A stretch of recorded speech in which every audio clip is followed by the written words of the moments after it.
भगवान कई दिनों तक रुके रहे। एक दिन देखा कि युधिष्ठिर जी महाराज बड़े शोक संतप्त बैठे हुए हैं।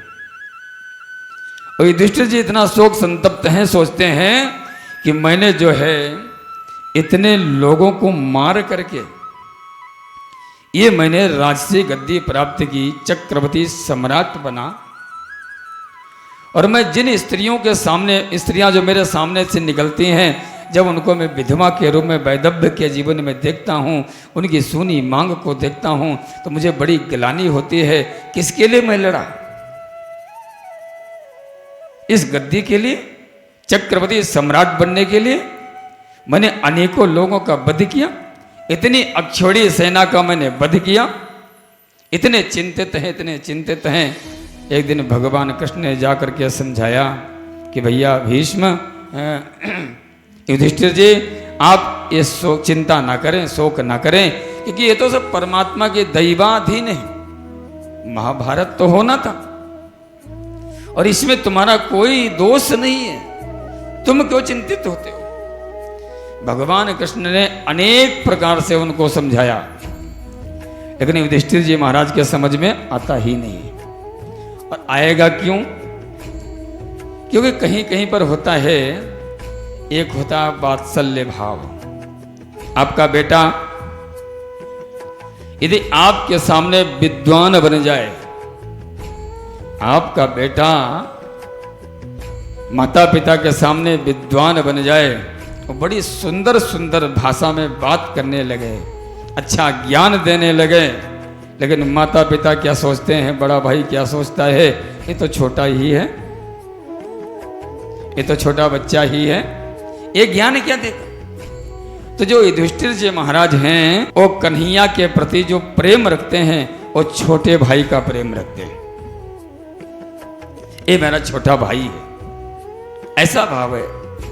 लेकिन जब छोटा भाई कोई बड़े भाई को उपदेश दे, तो बड़े भाई को जो है सुहाता नहीं है। बोले ये क्या सुनाएगा, तो छोटा है, भले कितनी अच्छी ज्ञान की बात कर रहा हो, वो नहीं मानेगा। और यही कार्य युधिष्ठिर जी के साथ में हुआ।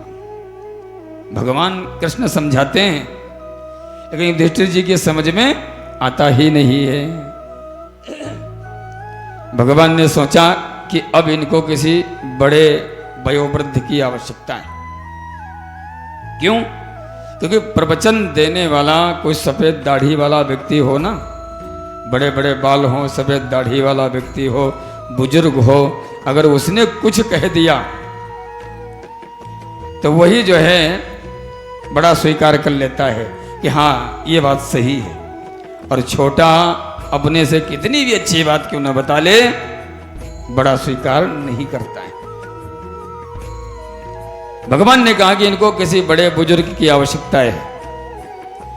तो भगवान ने एक दिन कहा, भैया युधिष्ठिर जी महाराज। बोले हाँ महाराज। बोले चलो चल करके दादा भीष्म जी से मिल करके आते हैं। सभी पांडव परिकर द्रौपदी के साथ में, धृतराष्ट्र, गांधारी आदि सभी परिकर जो है युधिष्ठिर जी महाराज साथ में लेकर के भीष्म पितामह के पास दर्शन करने गए। और भीष्म पितामह कैसे कि बाणों की सरसैया पर पड़े हुए हैं, बाणों की सैया पर पड़े हुए हैं, शरीर में बाण चुभे हुए हैं। भीष्म जी महाराज सभी वहां पहुंचे और जाकर के सबको प्रणाम किया। भीष्म जी ने, भीष्म जी को सबने प्रणाम किया। और प्रणाम करके जैसे अर्जुन ने प्रणाम किया, भीष्म दादा ने कहा कि अर्जुन तुम्हारा सारथी नहीं आया क्या? बोले नहीं दादाजी, सारथी आया हुआ है, सारथी आया हुआ है। और जैसे ही कृष्ण जी सामने निकल कर के आए, बोले दादाजी प्रणाम, कहिए क्या आदेश है? भीष्म जी ने कहा अच्छा तुम आए हो, अच्छा तुम आए हो। और जैसे कन्हैया ने भीष्म जी की तरफ करुणामयी कृपामयी दृष्टि से देखा, तो उनके जो शरीर में पीड़ा हो रही थी, बाणों की सैया पर पड़े हुए थे, थोड़ा सा उसमें से धैर्य मिला, थोड़ा सा स्वस्थ हुए और भगवान के हाथ जोड़ करके कहते हैं, अर्जुन की तरफ इशारा किया कि अर्जुन तुम इन्हें जानते हो? अर्जुन ने कहा कि महाराज दादाजी इन्हें कौन नहीं जानता है, ये तो हमारे मामा वसुदेव के बेटा वासुदेव हैं, मेरे मित्र भी हैं, मेरे सखा भी हैं और मेरे गुरु भी। भीमसेन ने कहा कि वाह अर्जुन तुम नहीं समझ पाए। कहते इन्हें मैं जानता हूं, कभी तुम कुछ बना लेते हो।